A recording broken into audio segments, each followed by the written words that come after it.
നമസ്കാരം. എമ്പുരാൻ എന്ന സിനിമ ഉണ്ടാക്കിയിരിക്കുന്ന ബഹളങ്ങൾ ഇപ്പോഴും സമാപിച്ചിട്ടില്ല. CPM-ന്റെ മധുര പാർട്ടി കോൺഗ്രസിൽ ഏറ്റവും കൂടുതൽ ചർച്ച ചെയ്ത വിഷയങ്ങളിലൊന്ന് എമ്പുരാനായിരുന്നു.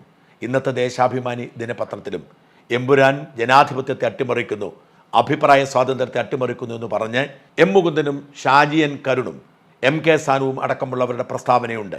കാൽക്കാച്ചിന് കൊള്ളാത്തൊരു സിനിമ ചില ആളുകളുടെ കുബുദ്ധിയുടെ ഭാഗമായി വിവാദമുണ്ടാക്കി സമൂഹത്തെ ഭിന്നിപ്പിച്ചുകൊണ്ട് മാർക്കറ്റിംഗ് തന്ത്രമായി കളത്തിലിറക്കി വിട്ടതിനെക്കുറിച്ച് ആരും ചർച്ച ചെയ്യുന്നില്ല.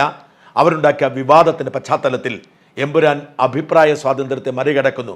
അതിൻ്റെ ഭാഗമാണ് ഇപ്പോഴത്തെ റെയ്ഡ് തുടങ്ങിയ വിവാദങ്ങളിലൂടെ തുടരുകയാണ്. എന്നാൽ യഥാർത്ഥത്തിൽ എൻഫോഴ്സ്മെൻറ്റ് ഡയറക്ടറേറ്റിന് അന്വേഷണമടക്കമുള്ളവ വന്നതിൻ്റെ കാരണത്തിലേക്ക് ആരും കടക്കുന്നില്ല. വാസ്തവത്തിൽ എമ്പുരാൻ്റെ യഥാർത്ഥ നിർമ്മാതാക്കളായിരുന്ന അവസാന നിമിഷം വരെ എമ്പുരാന് ഫണ്ട് ചെയ്തിരുന്ന ലൈക്ക പ്രൊഡക്ഷൻസ് എന്ന ശ്രീലങ്കൻ വംശജനായ ബ്രിട്ടീഷ് പൗരൻ്റെ സാമ്പത്തിക ഇടപാടുകളെക്കുറിച്ചുള്ള അന്വേഷണത്തിൻ്റെ ഭാഗമായി ഉണ്ടായ വിവാദമാണ്. അവസാന നിമിഷം ഇത് തിരിച്ചറിഞ്ഞുകൊണ്ട് തന്നെയാണ് ലൈക്കയുടെ ഉടമയായ സുഭാസ്കരൻ തടിതപ്പിയത്. ലൈക്ക ഒരു വിവാദ കമ്പനിയാണ്. ലോകത്തിൻ്റെ നാനാഭാഗത്ത് ലൈക്കയുമായി ബന്ധപ്പെട്ട കേസുകളും പരാതികളും നടപടികളും ഉണ്ടായിട്ടുണ്ട്. ലൈക്ക ഇന്ത്യൻ മാർക്കറ്റിലേക്ക് എത്തിയതുപോലും ദുരൂഹമായാണ്. അവസാനം അവർ ഇറക്കിയ 5ഓളം മെഗാ ബഡ്ജറ്റ് സിനിമകൾ പൊളിഞ്ഞുപോയി. എന്നാൽ 1000 കോടിയുടെ നഷ്ടമാണ് ലൈക്കയ്ക്കുണ്ടായത്. അതിൻ്റെ തുടർച്ചയായാണ് അവർ എമ്പുരാനിൽ പണം നിക്ഷേപിച്ചതും ആ പണം ഇടയ്ക്ക് വെച്ച് സെറ്റിൽ ചെയ്ത് തിരിച്ചു പോയതും. വാസ്തവത്തിൽ ലൈക്കയുടെ ഇടപാടുകൾ രാജ്യത്തെ അന്വേഷണ ഏജൻസികളുടെ റഡാറിൽ നേരത്തെ തന്നെ പതിഞ്ഞിട്ടുണ്ട്. ശ്രീലങ്കക്കാരനായ സുഭാസ്കരൻ അല്ലിരാജ വളരെ ചെറുപ്പത്തിലെ തന്നെ UK കുടിയേറി. UK പോയി റിയൽ എസ്റ്റേറ്റ് ബിസിനസ്സും ടൂറിസം ബിസിനസ്സിലും ഏർപ്പെട്ടു. അത്യാവശ്യം പണമുണ്ടായപ്പോൾ 2006 ലൈക്ക കമ്മ്യൂണിക്കേഷൻ എന്ന് പറയുന്ന ഒരു സ്ഥാപനം ആരംഭിക്കുന്നു. ആ സമയത്ത് ബ്രിട്ടനിലുള്ള എന്നെപ്പോലുള്ളവർക്കൊക്കെ കൃത്യമായ ധാരണയുണ്ട്. നമ്മളൊക്കെ വിദേശത്തേക്ക് ഫോൺ വിളിച്ചിരുന്നത് കാർഡ് ഉപയോഗിച്ചാണ്. നമ്മുടെ ലാൻഡ് ഫോൺ എടുത്തിട്ട് നമ്മൾ ആദ്യം ഈ കാർഡിലെ നമ്പർ മുഴുവൻ ടൈപ്പ് ചെയ്യുന്നു. അത് വലിയ നമ്പറായിരിക്കും, 16 നമ്പരും 17 നമ്പരും ഒക്കെ കാണും. അത് മുഴുവൻ നമ്മൾ ടൈപ്പ് ചെയ്യണം, എന്നിട്ട് നാട്ടിലേക്ക് വിളിക്കണം. അപ്പോൾ നമുക്ക് ചെറിയ പൈസയ്ക്ക് വിളിക്കാൻ കഴിയും. നേരിട്ട് വിളിക്കുമ്പോൾ വലിയ റേറ്റാണ്. കോളിംഗ് കാർഡ് എന്ന് പറയും. ഈ കോളിംഗ് കാർഡ് ബിസിനസ്സുമായാണ് ലൈക്ക രംഗത്ത് വരുന്നത്. എന്നാൽ പിന്നീട് ലൈക്ക അതിൽ വിപ്ലവകരമായ ഒരു പരിഷ്കാരം നടത്തി. നേരിട്ട് ടെലിഫോൺ വിളിക്കാവുന്ന ഒരു സമ്പ്രദായം. അതിനുവേണ്ടി അവർ സിം കാർഡ് ഉണ്ടാക്കി. നിങ്ങളുടെ മൊബൈലിലേക്ക് ലൈക്കയുടെ സിം ഇടുക. ആ സിമ്മിലൂടെ നേരിട്ട് വിളിച്ചാൽ ഈ കോളിംഗ് കാർഡ് വിളിക്കുന്നത് പോലെയാണ്. ചെറിയ നിരക്കിൽ വിദേശത്തേക്ക് വിളിക്കാം. UK വിളിച്ചാൽ വലിയ നിരക്കാണ്, വിദേശത്തേക്ക് വിളിച്ചാൽ വലിയ നിരക്കില്ല. വാസ്തവത്തിൽ ലൈക്കയ്ക്ക് അങ്ങനെ ഒരു മൊബൈൽ നെറ്റ്വർക്കിംഗ് സംവിധാനം ഉണ്ടായിരുന്നില്ല. അവർ മറ്റുള്ള മൊബൈൽ കമ്പനികളുടെ നെറ്റ്വർക്കിലൂടെയാണ് ഈ പണി ചെയ്തിരുന്നത്. ആ ഒരു സമ്പ്രദായം വിജയിച്ചു. വാട്സാപ്പ് കോളൊക്കെ വരുന്നതിന് മുമ്പുള്ള കാലമാണെന്ന് ഓർക്കണം. ലൈക്കയുടെ സാമ്രാജ്യം വളർന്നു, വലിയ ബിസിനസ് സാമ്രാജ്യമായി വളർന്നു. ശതകോടികൾ സമ്പാദ്യമുണ്ടായി. സുഭാസ്കരൻ അതിസമ്പന്നനായി മാറി. ഈ സമയത്തൊക്കെ ലൈക്ക നിയമപരമായ പ്രശ്നങ്ങളിൽപ്പെട്ടിരുന്നു. ലൈക്കയുടെ ബിസിനസ് താല്പര്യങ്ങൾ കൂടുന്നതനുസരിച്ച് ലൈക്കയുടെ ബിസിനസ് പ്രാക്ടീസിനെ കുറിച്ചുള്ള പ്രശ്നങ്ങളും വളർന്നു വന്നു.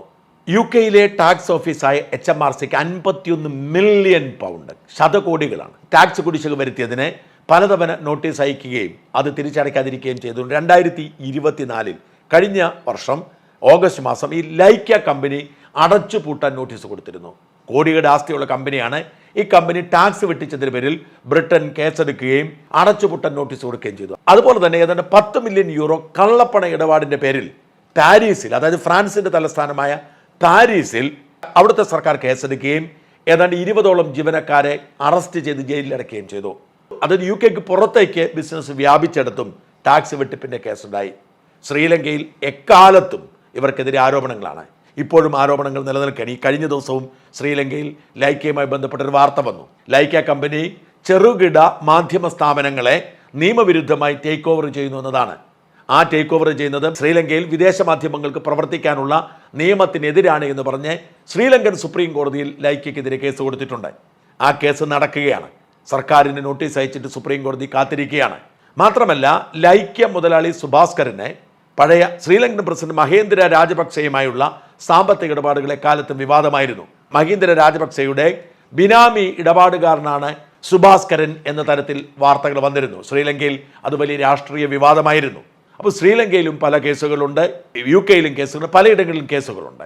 അതുകൊണ്ട് തന്നെ ലൈക്ക പ്രൊഡക്ഷൻ കമ്പനിയുടെ ഇന്ത്യൻ സിനിമയിലെ ഇടപെടൽ സംശയാസ്പദമാണെന്നും ഈ സാമ്പത്തിക ഇടപാടുകൾ കള്ളപ്പണം വെളുപ്പിക്കുന്നതിൻ്റെ ഭാഗമാണെന്നും ആരോപണമുണ്ടായി. അതിനെ എണ്ണി പറയുന്ന കാരണങ്ങൾ പെട്ടെന്ന് ഏതാണ്ട് 2000 കോടി രൂപയുമായി സുഭാസ്കരൻ ഇന്ത്യൻ സിനിമാ വിപണിയിൽ പ്രത്യക്ഷപ്പെട്ടതാണ്.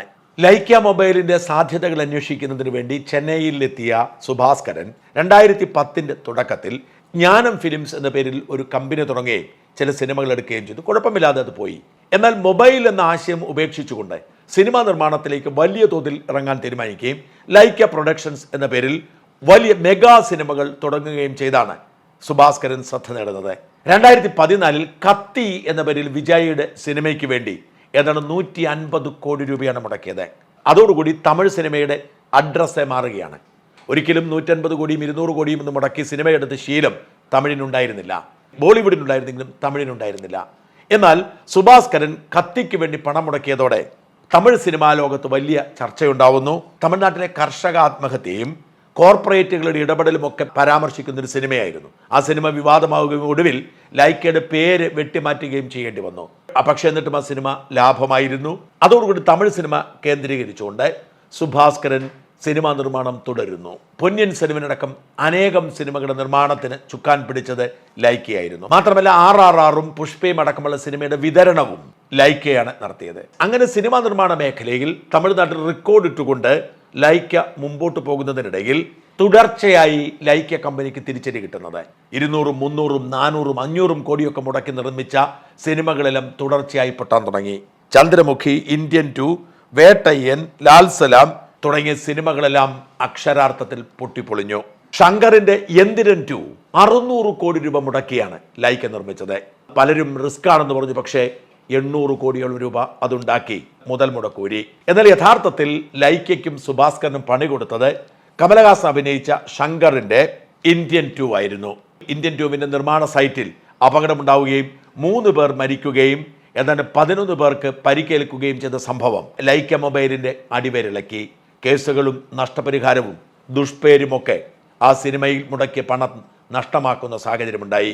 ശങ്കർ ആവട്ടെ ആ സിനിമ വിട്ട് മറ്റൊരു സിനിമയിലേക്ക് പോയപ്പോൾ കേസ് കൊടുത്താണ് സിനിമ പൂർത്തിയാക്കിയത്. പക്ഷെ ശങ്കർ വലിയ ചതി കാണിച്ചു.